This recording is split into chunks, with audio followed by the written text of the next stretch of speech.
In the military, the word command refers to the authority that a person lawfully exercises over their subordinates. It's by virtue of their position or their rank. And the purpose of that command is to influence others to accomplish the mission by providing purpose, direction, and appropriate motivation.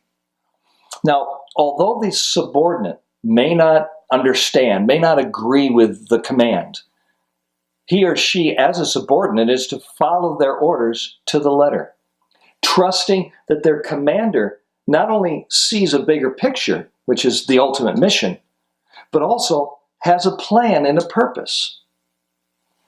Guys, God is our commander-in-chief, and we will stand before him someday to answer for our actions. Did we follow his orders or not?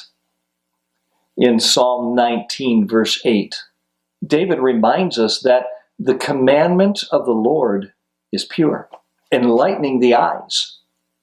Now, the word David uses here for commandment literally means words of wisdom.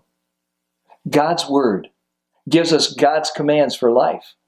But God isn't blindly moving pawns around on a chessboard just to get his jollies.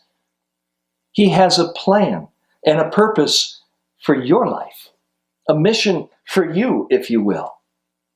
In God's great wisdom, he instructs you in the task that he has called you to do. You see, with God are wisdom and might. He has counsel and understanding.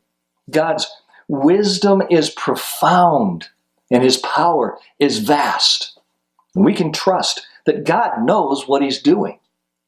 Now, as his subordinate, I may not know what his overall plan is. I may not know why he's asking or demanding that I do something or not do something.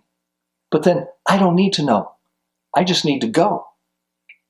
In earlier years, before technology enhanced the ability of armies to communicate with each other, a courier would be dispatched with written orders. Once received, that the written command was to be completed.